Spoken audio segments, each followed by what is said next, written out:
Hello student, मैं ऋषि आपका physics teacher. और हम लोग बहुत सारे टॉपिक अभी करते हुए आ रहे हैं पीछे से। और इस चैप्टर में हमने दो लेक्चर में करंट और ओम्स लॉ के बारे में पढ़ा है। उसी को कंटिन्यू करके रेसिस्टेंस, अब हम सेल के अंदर का जो इंटरनल रेसिस्टेंस है उसकी बात करेंगे कि what is the internal resistance of cell. आपने 10th में भी पढ़ा था कॉम्बिनेशन ऑफ रेसिस्टेंस के बारे में। एक थोड़ा सा रिकैप दे दूं मैं कि कॉम्बिनेशन रेसिस्टेंस इन सीरीज़ जो आपने पढ़ा था, सपोज करो कि R1 R2 एंड R3 है, तो रेसिस्टेंस इन सीरीज़ आपने पढ़ा था R1 plus R2 plus R3। ऐसे ही अगर ये पैरेलल में है, इसको हम डिराइव नहीं कर रहे हैं क्यों, आपने पहले ही पढ़ा हुआ है।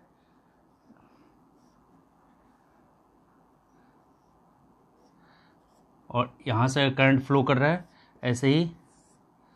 तो पैरेलल में अगर कंसेप्ट देखें, ये R1, ये R2 एंड R3, तो नेट रेसिस्टेंस आपने पढ़ा था 1/R1 plus 1/R2 plus 1/R3। ठीक है, तो ये resistance in series and parallel, हम इसकी बात अभी नहीं कर रहे।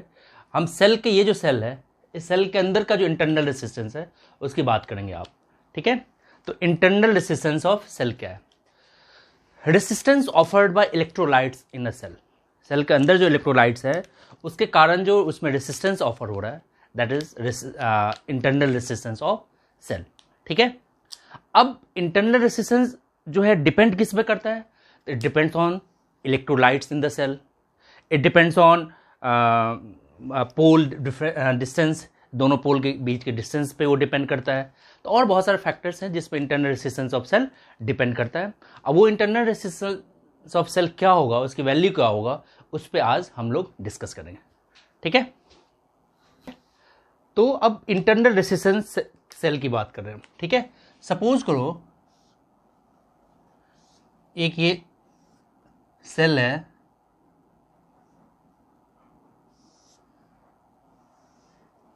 ठीक है, और ये पॉजिटिव पोल और ये नेगेटिव पोल, और ये R रेसिस्टेंस है इसके। ठीक है, यहाँ से I करंट फ्लो कर रहा है, ये पॉजिटिव और ये नेगेटिव। ठीक है, तो इसके अंदर ये जो सेल है, ये सेल के अंदर एक रेसिस्टेंस है, ये पूरा सेल का कॉम्बिनेशन R। ठीक है, ये पूरा एक नेट सेल है हमारा।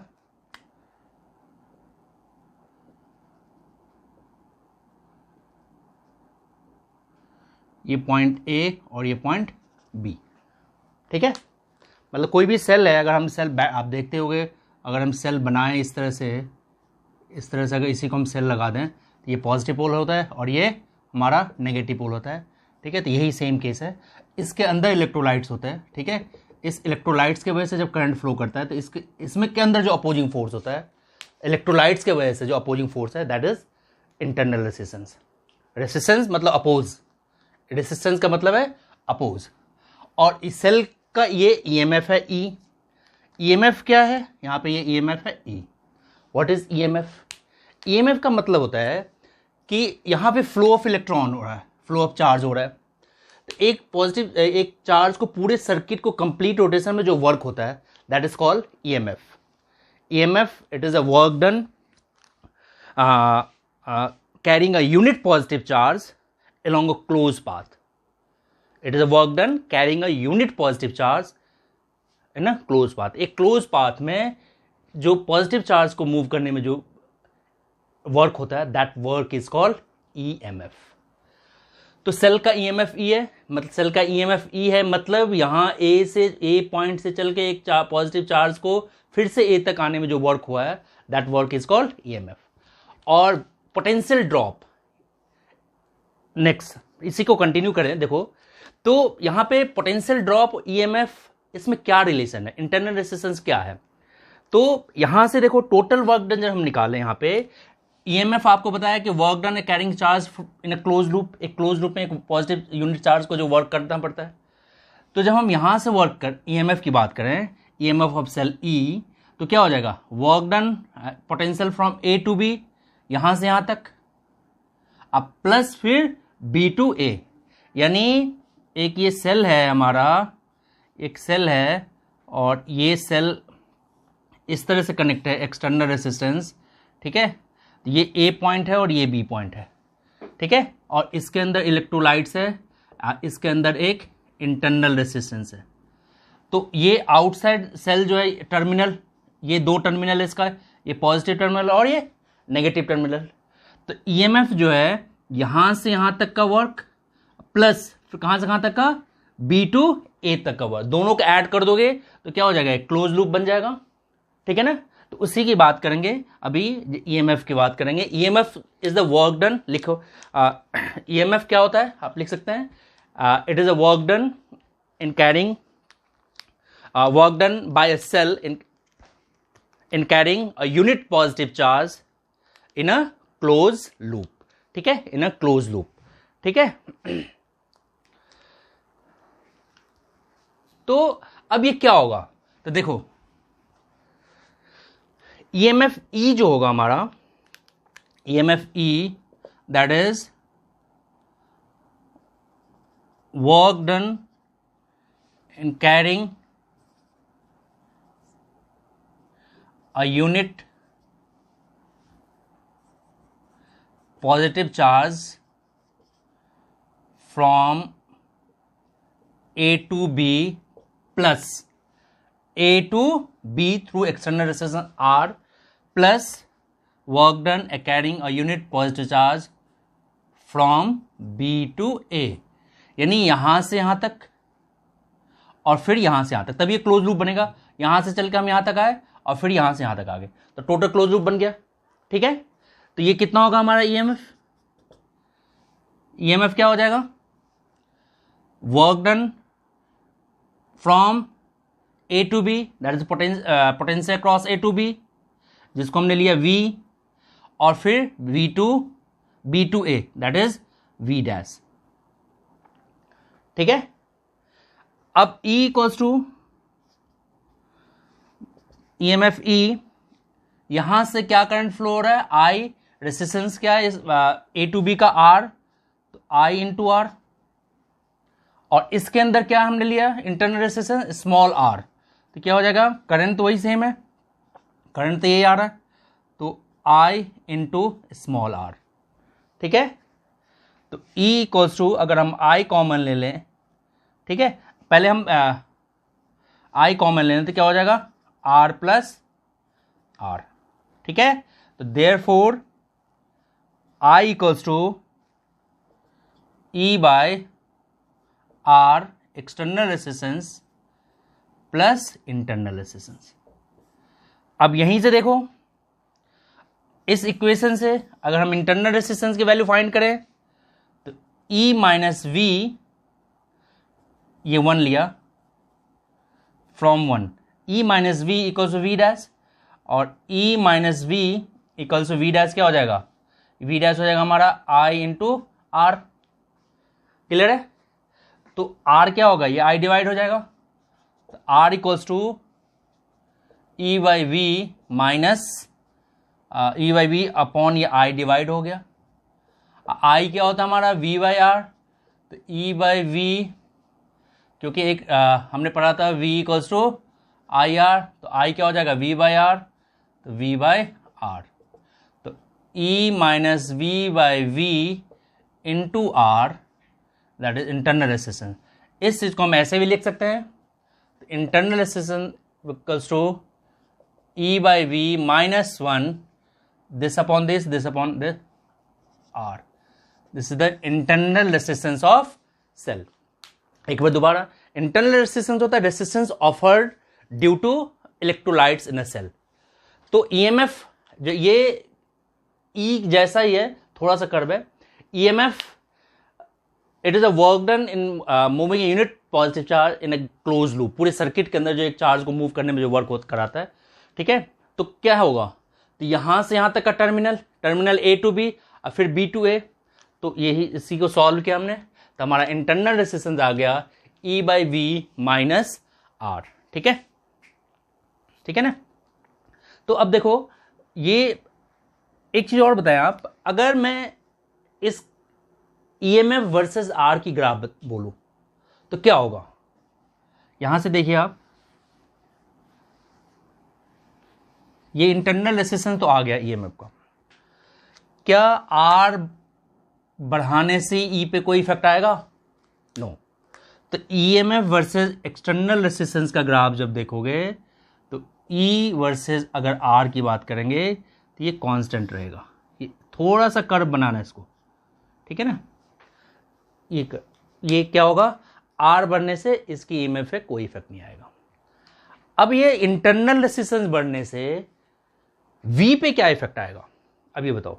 इंटरनल रेसिस्टेंस बढ़ने से वी पे क्या इफेक्ट आएगा, और या इंटरनल रेसिस्टेंस और सेल के अंदर का जो रिलेशन है, एक ये देखो, यहां पे वी की वैल्यू बढ़ने से आई क्या होगा, कम होगा। यानी सेल के अंदर जितना रेसिस्टेंस होगा, जितना ज्यादा रेसिस्टेंस होगा, पोटेंशियल को क्या करेगा, उतना ही वो ड्रॉप कर देगा। तो अगर हम V वर्सेस I की बात करें तो ये ग्राफ इस तरह से आएगा, स्लोप, नेगेटिव स्लोप, ठीक है। ये सेल के अंदर की बात कर रहा हूं मैं। वैसे V is directly proportional to I, जितना V बढ़ाओगे potential current is directly proportional to potential difference across the, लेकिन वो भी ओम्स लॉ का एक स्पेसिफिक लिमिट है। इसी को तुम अगर V वर्सेस I, ये सेल के अंदर है। अगर हम बाहर आउटसाइड सर्किट की बात करें, इस सेल से बाहर की बात करें, तो V वर्सेस I अगर आप बात करोगे तो ये डायरेक्टली प्रोपोर्शनल है, ठीक है। लेकिन एक चीज और देखो, हमने पीछे एक टॉपिक पढ़ा था कि रेसिस्टेंस इंक्रीज होता है ऑन इंक्रीजिंग टेम्परेचर। टेम्परेचर के साथ रेसिस्टेंस क्या होता है, मेटल का इंक्रीज होता है।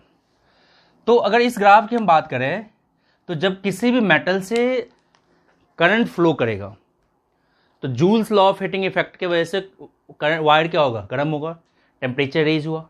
टेम्परेचर रेज हुआ तो इसका मतलब क्या होगा, उसके अंदर रेसिस्टेंस क्या होगा, इंक्रीज करेगा। तो कुछ एक सर्टेन डिस्टेंस के बाद देखोगे तो ये जो ग्राफ है ये थोड़ा सा कर्व हो जाएगा, स्ट्रेट नहीं जाएगा। तो ओम्स लॉ एक यहीं तक एप्लीकेबल हो गया, ठीक है। तो ये V versus I Ohm's law, लेकिन इंटरनल रेसिस्टेंस और सेल के अंदर का V और I का रिलेशन अगर बात करोगे तो V is inversely proportional to R, V is inversely proportional to I, और ओम्स ने कहा था V is directly proportional to I, ठीक है। ये सेल के अंदर का है और ये ओम्स लॉ के अकॉर्डिंग है। इसमें भी ये ग्राफ एक सर्टेन पॉइंट तक जाएगा, उसके बाद क्या होगा, ठीक है, ये ग्राफ थोड़ा सा कर्व हो जाएगा, ठीक है। क्यों? क्योंकि जितना यहां तक तो प्रोपोर्शनल है, जब करंट फ्लो करना स्टार्ट किया तो उसमें रेसिस्टेंस बढ़ना स्टार्ट हो गया। क्यों? क्योंकि उसके हीट हो गया, हीट जो है करंट को ड्रॉप करता है, ठीक है ना।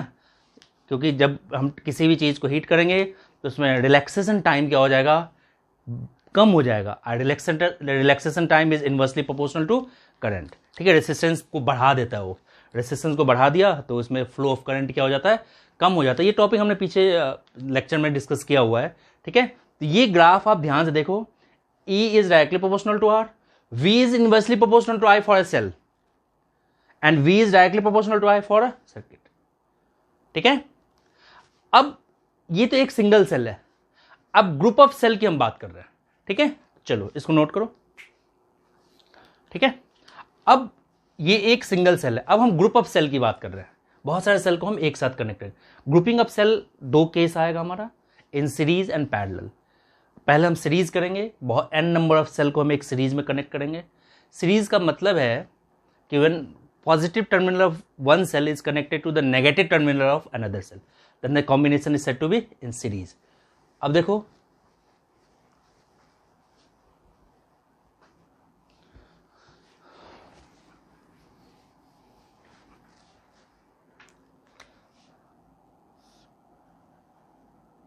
सॉरी, एक सेल ये है, इसका इंटरनल रेसिस्टेंस ये है, दूसरा सेल ये है, इसका इंटरनल रेसिस्टेंस सेल ये।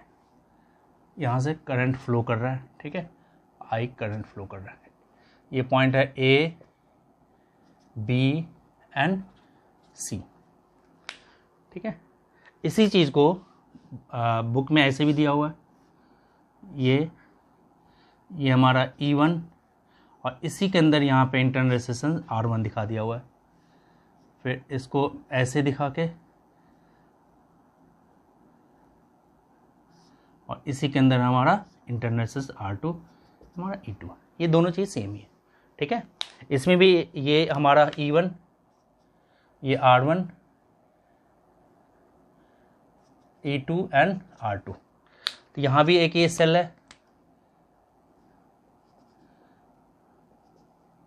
और यहाँ भी एक सेल है। ठीक है, और यहाँ भी वही सेम चीज़ है। ये सीरीज कॉम्बिनेशन है। ठीक है, ये करंट फ्लो कर रहा है, ये A, B एंड C। तो देखो A to C में क्या पोटेंशियल डिफरेंस है। अभी हमने एक सिंगल सेल का पढ़ा था। ठीक है, तो देखो पहले ए बी का निकाल लेते हैं, फिर बी सी का निकाल लेते हैं। तो पोटेंशियल अक्रॉस ए बी, ठीक है, तो पोटेंशियल इसके क्रॉस क्या होगा। और डायरेक्ट अगर देखें तो ये दोनों सेल क्या है, सीरीज में कनेक्टेड है। ठीक है, तो नेट क्या हो जाएगा हमारा, नेट ईएमएफ क्या हो जाएगा। अगर नेट ईएमएफ की बात करेंगे तो E1 प्लस E2। ठीक है, और ये दोनों रेसिस्टेंस भी सीरीज में कनेक्टेड है, तो नेट रेसिस्टेंस इक्विवेलेंट क्या हो जाएगा, R1 प्लस R2। क्लियर है ना। तो R1 प्लस R2। अब देखो अभी हमने पढ़ा था पीछे एक सिंगल सेल के लिए V equals to E minus I R, ये पढ़ा था। तो A टू C में इसके क्रॉस पोटेंशियल और इसके क्रॉस पोटेंशियल कितना है, net potential cross A C क्या हो जाएगा, potential cross A B plus potential cross B C. इसके क्रॉस पोटेंशियल कितना होगा, तो इसके E1 है, E1 minus I are one. ठीक है, इस वाले फॉर्मूले से जो पीछे पढ़ा था। इसके क्रॉस टर्मिनल पोटेंशियल कितना हो जाएगा, क्या हो जाएगा बताओ, ये हो जाएगा E2 minus I are to. तो क्या हो गया, E1 प्लस E2 माइनस आई, इस दोनों में R1 प्लस R2। अब ये क्या हो गया, तो पोटेंशियल अक्रॉस ए सी क्या हो जाएगा, E equivalent minus I into R equivalent. Clear है। ये जो फॉर्मूला है V equals to EMF minus internal. अभी हमने पढ़ा था ना, एक रिकैप थोड़ा सा देख लो। अभी पीछे जस्ट हमने क्या देखा था कि ये एक सेल है और यहाँ इंटरनल रेजिस्टेंस आ रहा है और यहाँ एक एक्सटर्नल रेजिस्टेंस आ रहा है। ये हमारा सेल है, ठीक है ना। तो ये A था और ये B था, ये E है, ये स्मॉल रेजिस्टेंस है। तो EMF क्या था, potential across A to B plus potential from B to A। तो यहां से यहां तक का potential that is V minus इसके अंदर का I पोटेंशियल V डैश, इसके लिए V डैश माइनस प्लस, तो E इक्वल्स टू V और प्लस ये क्या हो जाएगा I इंटू आर। यही रिलेशन ये है। जब इसको आप इधर लेके जाओगे E माइनस आई आर, जो पीछे हमने टॉपिक पढ़ा, तो E माइनस आई आर हमारा पोटेंशियल है। तो इसके बीच का क्या है, इसके यहाँ पे EMF क्या है हमारा E1, इसमें करंट तो वही I है और इंटरनल रेजिस्टेंस R1। फिर इसके क्रॉस E2 माइनस इस वाले रिलेशन से, ये इस वाले रिलेशन से I R2, इसको सिंप्लीफाई किया तो potential from A to B E equivalent minus R into I into R equivalent. That is grouping up cell in series. ठीक है, नोट किया। ठीक है, अब हम सेल को पैरेलल में कनेक्ट कर रहे हैं। अभी तो हमने सीरीज में कनेक्ट किया था, अब इसी को पैरेलल। तो सीरीज कॉम्बिनेशन का मतलब है कि when positive terminal of one cell is connected with the negative terminal, तो उस कॉम्बिनेशन को हम कहते हैं सीरीज। अब पैरेलल में क्या होता है, पैरेलल में कंडीशन ये आ जाता है कि बोथ पॉजिटिव पॉजिटिव कनेक्टेड होता है और नेगेटिव नेगेटिव कनेक्ट होता है। ठीक है, अब देखो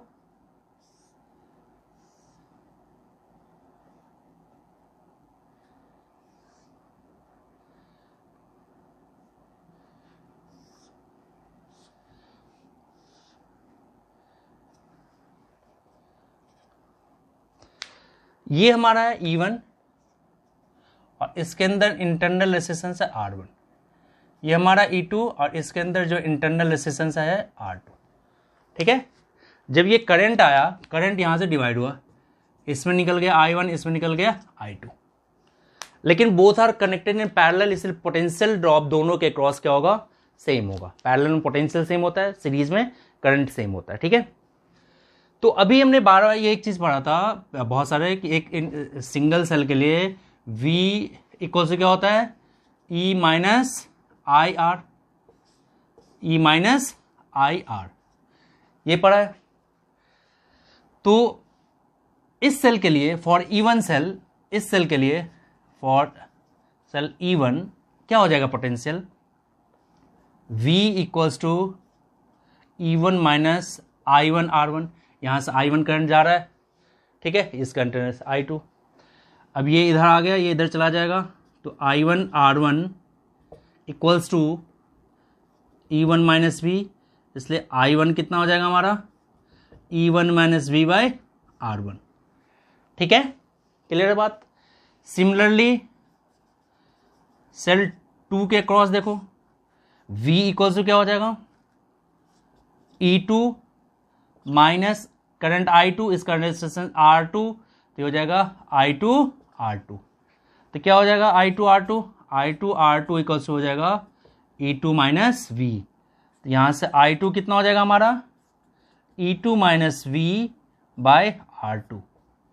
ठीक है, अब ये करंट I है, वही करंट I डिवाइड हुआ था, तो I क्या होगा, I1 प्लस I2, I क्या होगा हमारा I1 प्लस I2, तो I1 ये है, I2 ये है, तो कितना हो जाएगा हमारा ये relation, I1 minus V by R1 plus E2 minus V by R2, तो कितना हो गया E1 R1, इसको सिंप्लीफाई कर रहे हैं, E2 R2 माइनस को सिंप्लीफाई करोगे, ठीक है ना, तो आ जाएगा V 1 bye R1 plus 1 bye R2, ये इसका सिंप्लीफिकेशन आएगा।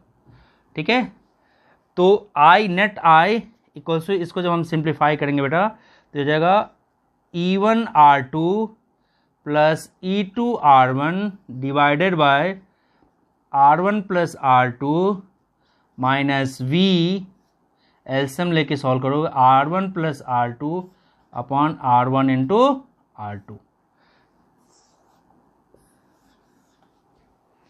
क्लियर है, चलो इसको नोट करो। तो अभी हमने दोनों के केस में एक सीरीज कॉम्बिनेशन और पैरेलल कॉम्बिनेशन में I की वैल्यू निकाला। अब एक बहुत इंपॉर्टेंट टॉपिक है कि हम मैक्सिमम करंट कैसे ड्रॉ कर पाएंगे। ठीक है, maximum current through series combination.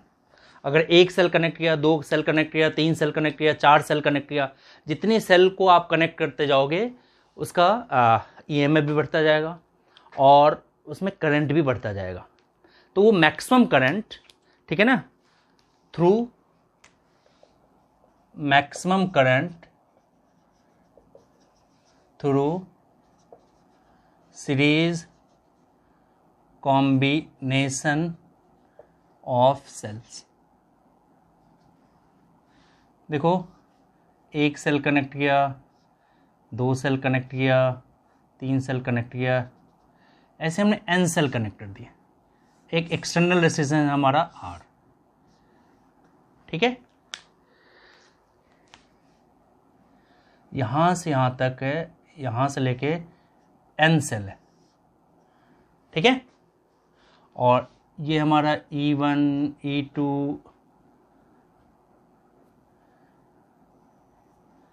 n cell है, यहां से यहां तक n सेल है, ये हमारा E1 E2, ऐसे ही हमारा क्या है En। क्लियर है, और यहाँ पे इसमें इंटरनल रेजिस्टेंस है R1 R2, ऐसे ही यहाँ पे इंटरनल रेजिस्टेंस है Rn। ठीक है, तो टोटल EMF क्या हो गया हमारा, नेट EMF क्या हो गया, टोटल EMF क्या हो जाएगा, E1 plus E2 up to E1। ठीक है, आज सबकी वैल्यू हम E एज्यूम करते हैं कि E1 equals to E2 up to En, सब n के इक्वल है, E के इक्वल है, सॉरी E वैल्यू है, ई ये हो जाएगा E1 plus E2 up to EN, E1 plus E2 plus ये सब N इक्वल है, N टाइम्स हो गया तो ये हो गया NE टोटल EMF। रेसिस्टेंस क्या हो जाएगा R1 plus R2 plus R3, ये सब R के इक्वल है। यहाँ हमने ये भी लेट किया कि R1 equals to R2 equals to RN, सब R है। तो कितने रेसिस्टेंस है, 1 2 N रेसिस्टेंस है, तो ये क्या हो जाएगा NR, ये इंटरनल रेसिस्टेंस। ठीक है, तो रेसिस्टेंस इक्विवेलेंट टोटल कितना हो जाएगा, इसके अंदर अब प्लस ये एक एक्सटर्नल रेसिस्टेंस है ये R, तो क्या हो जाएगा ये NR जो सेल के अंदर है प्लस ये एक्सटर्नल रेसिस्टेंस। क्लियर है, each E1 plus E2 N cell है, सबकी वैल्यू E है। ठीक है, और जित इसके अंदर इंटरनल रेसिस्टेंस R है, तो नेट EMF सबका क्या करोगे, अगर 2 वोल्ट की बैटरी है तो 10 होंगे तो क्या होगा 10 × 2 20 वोल्ट। ऐसी वही सेम चीज़ है ना, E है और N नंबर ऑफ सेल्स हैं तो क्या हो जाएगा NE हो जाएगा। सब में R रेसिस्टेंस है तो N नंबर ऑफ रेसिस्टेंस है, सीरीज कनेक्टेड है, तो क्या हो जाएगा NR हो जाएगा। अब पूरे सर्किट के अंदर, अगर पूरे सर्किट के अंदर हम फाइंड कर रहे हैं करंट, तो इक्विवेलेंट रेसिस्टेंस कितना हो जाएगा, तो यहाँ तो एक रेसिस्टेंस R ये और प्लस ये सीरीज कॉम्बिनेशन इस पूरे का net NR, that is a equivalent resistance. ठीक है, तो हमें फाइंड किया था, फाइंड करने मैक्सिमम करंट, तो करंट क्या हो जाएगा नेट EMF यानी NE by R, NR plus R। ठीक है, V net V by R, ठीक है ना, क्लियर है बात, V बाई R ये हमारा आ गया। अब यहां भी केस है कि if R is very very small, बहुत ही छोटा है, तो क्या हो जाएगा नेट करंट इस केस में हो जाएगा E बाई R। क्यों, क्योंकि 0 हो गया तो NE बाई NR, N से N कैंसिल हो जाएगा।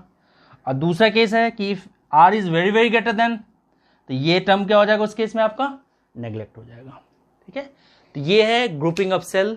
ठीक है ना, मैक्सिमम करंट, ठीक है, जब N नंबर ऑफ सेल हमने सीरीज में कनेक्ट किया हैविंग रेसिस्टेंस R। अब यही रेसिस्टेंस को जब हम पैरेलल में कनेक्ट कर देंगे तब मैक्सिमम करंट क्या आएगा। ठीक है, तो इसको आप नोट कीजिए, तब तक maximum current resistance.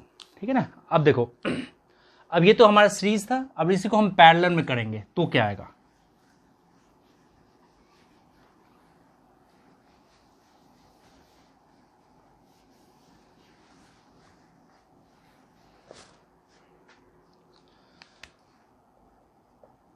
Maximum current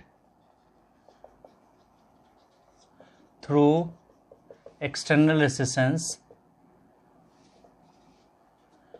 when cells are connected in parallel। अब ये सारे सेल पैरेलल में कनेक्ट है।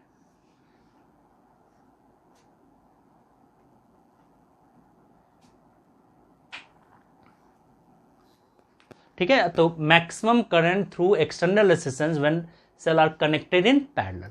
अब बहुत सारे सेल है जिसको हम लोग क्या कर रहे हैं पैरेलल में कनेक्टेड है। ठीक है, ये एक सेल है, ऐसे दूसरा सेल ये है, ऐसे n नंबर ऑफ ऐसे यहां तक है हमारा।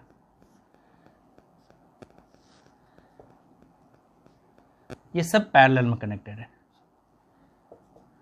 M रोज है। ठीक है, ये E1 E ही ले रहे हैं इसका, ये E इक्विवेलेंट सब E और सबके अक्रॉस इंटरनल रेसिस्टेंस R है। ठीक है, यहाँ पे इंटरनल रेसिस्टेंस R, यहाँ पे इंटरनल रेसिस्टेंस R, यहाँ पे इंटरनल रेसिस्टेंस R, यहाँ पे इंटरनल रेसिस्टेंस R। ये जो N सेल्स है ये पैरेलल में कनेक्ट है, तो पैरेलल में EMF same, potential drop same रहेगा, तो नेट EMF तो आपका E रहेगा, E रहा, इसमें तो कोई चेंज नहीं आया। अब ये सारे R एक पैरेलल में है। ठीक है, और ये पूरा सेल यहां से देखो एक एक्सटर्नल रेसिस्टेंस से कनेक्टेड है।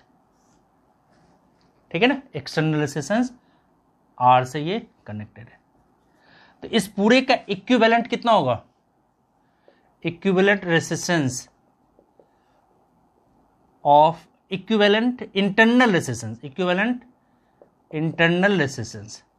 तो 1/r dash equals to 1/r plus 1/r up to 1/r m time, ठीक, प्लस r कितना m रोज है हमारा।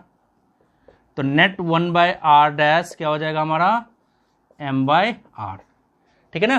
1 ऐसे कितने m रोज है हमारा टोटल, तो m रोज है तो क्या हो जाएगा m/r, तो r डैश क्या हो जाएगा हमारा r/m।